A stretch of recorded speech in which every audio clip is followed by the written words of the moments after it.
இன்றைக்கு நாம் தியானிக்க இருக்கிற வசனம் சங்கீதம் 31 அதிகாரம் 15வது வசனம். என் காலங்கள் உமது கரத்தில் இருக்கிறது, என் சத்துருக்களின் கைக்கு, என்னை துன்பப்படுத்துகிறவர்களின் கைக்கும் என்னை தப்புவியும். இன்னைக்கு கர்த்தர் நம்மோடு இடைபடுகிறார். தாவீது தேவனை நோக்கி இப்படி முறையிடுகிறார், என் காலம் உடைய கரத்தில் இருக்கிறதுனால என் சத்துருக்களின் கைக்கு, என்னை துன்பப்படுத்துகிறவர் கைக்கும் என்னை தப்புவீங்கப்பான்னு. இன்றைக்கி உங்களை கூட சத்துருக்களுடைய நெருக்குதல்கள் இருக்கலாம். உங்களை துன்பப்படுத்துகிறவர்களே உங்களை நெருக்கி கொண்டு இருக்கலாம். தாவீதை போல நீங்கள் தேவனிடத்தில் முறையிடுங்க. அவருடைய முகத்தின் பிரகாசம் அவருடைய ஊழியக்காரர்கள் மேலே வரும்போது அவருடைய கிருபையினாலே நாம் ரட்சிக்கப்படுவோன்னே அடுத்த வசனம் சொல்லுகிறத பார்க்குறோம். அதே போல் ஆண்டவராகிய இயேசு கிறிஸ்து பிதாவானவர் தம்முடைய ஆதீனத்தில் வைத்திருக்கிற காலங்களையும் வேலைகளையும் அறிகிறது உங்களுக்கு அடுத்தது அல்லன்னு அப்போஸ்தலர் 1 அதிகாரம் 7 வசனத்தில் ஆண்டவராகிய இயேசு கிறிஸ்து தன் சீஷர்களை நோக்கி சொல்கிறார். நமக்கு ஆதீனத்திலே நமக்கு தேவன் காலங்களை வைத்திருக்கிறாரு, அதை அறிகிறது நமக்கு அடுத்த காரியமாக இருக்குன்னு பார்க்குறோம். அதனால் தேவன் ஒவ்வொன்றுக்கும் ஒரு காலத்தை வைத்திருக்கிறாருன்னு பிரசங்கி 3 அதிகாரம் 1-8 வசனம் வரைக்கும் வாசித்து பார்த்தீங்கன்னா ஒவ்வொரு காலம் உண்டு. வானத்தின் கீழே இருக்கிற ஒவ்வொரு காரியத்துக்கும் ஒவ்வொரு சமயம் உண்டுன்னு வேத வசனம் சொல்லுகிறது. அறுக்க ஒரு காலம், நட ஒரு காலம், நட்டதை பிடுங்க ஒரு காலம், கல்லை சேர்க்க ஒரு காலம், கல்லை தூக்கி எறிய ஒரு காலம்னு இப்படி அநேக எல்லாத்துக்குமே தேவன் காலத்தை நியமித்து வச்சிருக்கிறார். ஒரு சமயம் நமக்காக உண்டு. அதனால் வருத்தப்பட்டு பிரயாசப்படுகிறவன் அதனால தான் அவன் பாடுபடுகிறான் பார்க்குற. மனுபுத்திரர் பாடுபடும்படியாக தேவன் அவர்களுக்கு நியமித்த தொல்லைகளை நான் கண்டேன்னே பிரசங்கி இந்த வசனத்தில் எழுதியிருக்கிறத பார்க்குறோம். அதனால் கர்த்தர் அவரவருக்கு சகலத்தையும் அதனதின் காலத்திலே அவர் நேர்த்தியாய் செய்து வைத்திருக்கிறார். அதை நம்ம அறியாமல் இருக்கலாம்.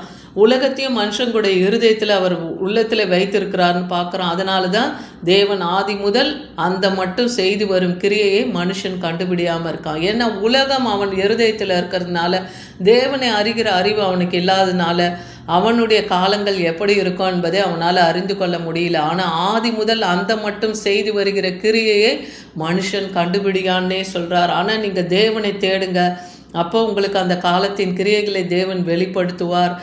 ஏன்னா இந்த உலகத்திலே மகிழ்ச்சியாக இருப்பதும் உயிரோடு இருக்கையிலே நன்மை செய்வதே அல்லாமல் வேறொரு நன்மை மனுஷனுக்கு இல்லை என்றே அறிந்தேன்னே பிரசங்கி சொல்லுகிறார். அப்போ இந்த உலகத்தில் தேவன் மனுஷங்களை எதுக்கு படைச்சிருக்கிறாரு? இந்த சூரியனுக்கு கீழே புசித்து குடித்து சுகமாக இருங்கன்றார், மகிழ்ச்சியாக இருங்க, உயிரோடு இருக்கும்போது எல்லாத்துக்கும் நன்மை செய்யுங்கன்னு சொல்கிறார். அப்படி நீங்கள் செய்து வரும்போது உங்களுடைய காலங்களின் தேவன் அறிஞ்சிருக்கார். எந்த நேரத்தில் உங்களுக்கு என்ன செய்யணும் என்பதை கர்த்தர் செய்வார் என்பதை விசுவாசிங்க. சங்கீதம் 142:6 என் குரலுக்கு செவி கொடும், நான் மிகவும் தாழ்த்தப்பட்டேன்னு தாவீது சொல்கிறார். தேவனை நோக்கி சத்துருக்கள் நெருக்கும் போதெல்லாம் கர்த்தரை நோக்கி அவர் கூப்பிடுகிறார். என்னை தொடர்கிறவர்களுக்கு, என்னை பின் தொடர்கிறவர்களுக்கு என்னை தப்புவியும். அதான் அவரை பெலிஸ்தியர்களும் சவுல் ராஜாவும் தன் சொந்த மகனாகிய அப்சலோமும் அவரை பின்தொடரும் போதெல்லாம் அவர் தேவனை நோக்கி தஞ்சமாய் புகுந்தார். என்னை விட எல்லாருமே பலவான்களாக இருக்கிறாங்களே, என்னை தப்புவீங்கப்பான்னு சொல்லி தேவனை நோக்கி முறையிடுறார். அதே போல் அவர் நாமத்தை துதிக்க கூட தன் ஆத்துமாவை காவலுக்கு நீங்களாக்கி விடுன்னு சொல்கிறாரு. இன்னைக்கு கூட நீங்கள் உங்கள் பிரச்சனை பாடுகளையே பெரிதாக நினைத்து கொண்டு தேவனை துதிக்காமல் இருக்கலாம். அப்படி கூட உங்கள் ஆத்துமா கட்டப்பட்ட நிலையில் இருக்கலாம். இன்றைக்கி தேவன் உங்கள் ஆத்துமாவை எல்லா காவலுக்கும் நீங்களாகி ரட்சிப்பார். நீங்கள் தேவனை இந்த நெருக்கத்தில் துதிங்க, தேவனை மகிமைப்படுத்துங்க. அப்போ தேவன் உங்களுக்கு தயை செய்வார்.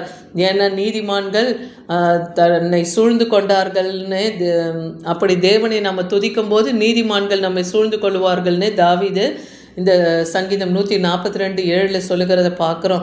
யோபு 24:1 யோபு சொல்கிறாரு, சர்வ வல்லவருக்கு காலங்கள் எதுவும் மறைக்கப்படாது இருக்கு.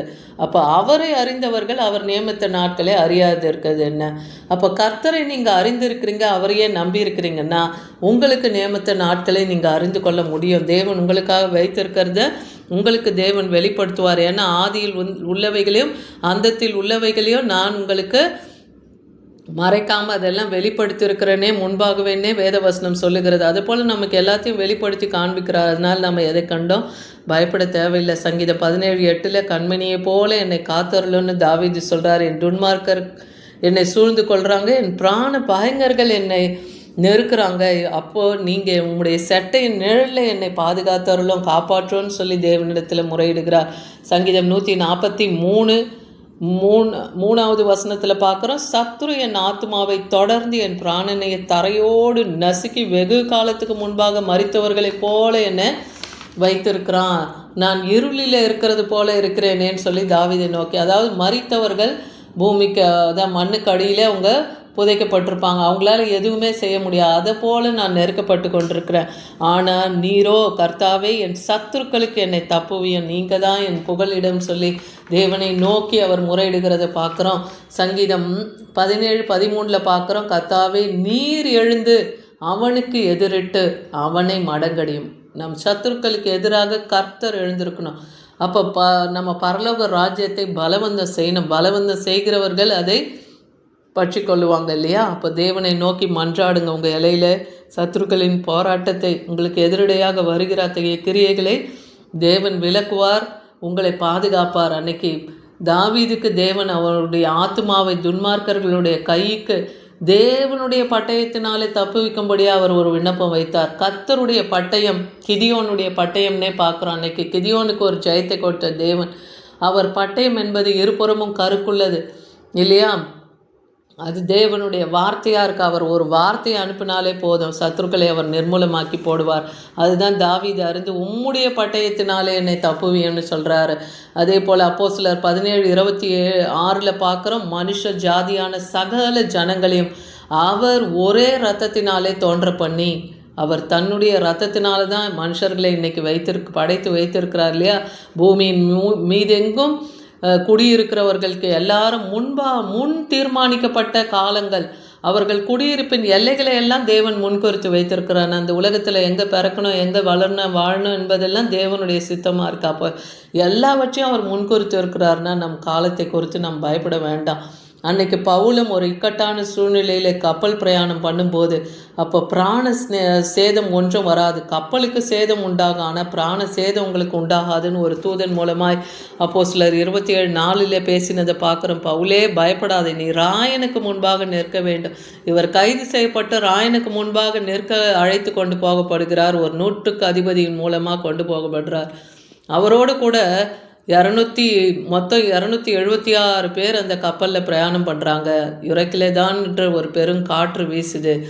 அப்போ கப்பல் சேதம் உண்டாகுது.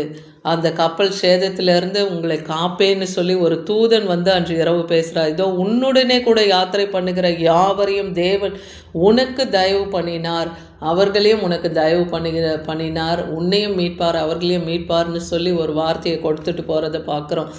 அப்போ பிராண சேதம் ஒன்றும் உண்டாகாதபடி கப்பர் சேதம் மாத்திரம்தான் அங்கே உண்டாச்சு. ஆனால் அவங்களை ஜீவனுள்ளவர்களை பாதுகாத்தார். அதே போல் இன்றைக்கும் தேவன் நம்மையும் பாதுகாக்க வல்லவர். ஏன்னா கர்த்தருடைய பரிசுத்தவான்களின் மரணம் அவருடைய பார்வைக்கு அருமையாக இருக்கிறது என்று 116 சங்கீதத்திலே 15வது வசனத்திலே பார்க்குறோம்.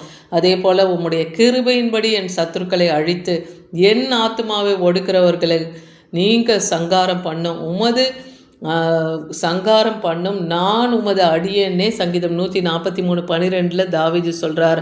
அப்போ நம்முடைய ஆத்மாவுக்கு ஒடுக்கிறவர்கள், நம் ஜீவனை கொல்லை பொருளாய் தேவன் மீட்க தேவன் அவர்களை சங்காரம் பண்ணும்படியாக அன்னைக்கு தாவீது முறையிட்டது போல நாமும் தேவனிடத்தில் முறையிடும் போது கர்த்தர் நம் எல்லைகளிலிருந்து அப்படிப்பட்ட சத்துருக்களின் துன்மார்க்கர்களையும் நீக்கி போடுவார். நம்மை துன்பப்படுத்துகிறவர்கள் கைக்கு இன்னைக்கும் தேவன் நம்மை விலக்கி பாதுகாக்க அவர் வல்லமை உள்ளவராக இருக்கிறார். அதனால் நம்முடைய காலங்கள் கர்த்தருடைய கரத்தில் இருக்கிறதுனால நாம் எதை குறித்தும் பயப்படாமல் செய்யாமல் தேவனை துதிக்க, தேவனை மகிமைப்படுத்தி கொண்டு இருக்கும்போது கர்த்தர் நமக்காக யுத்தம் செய்து ஜெயத்தை கட்டளையிடுவார். ஆமீன்.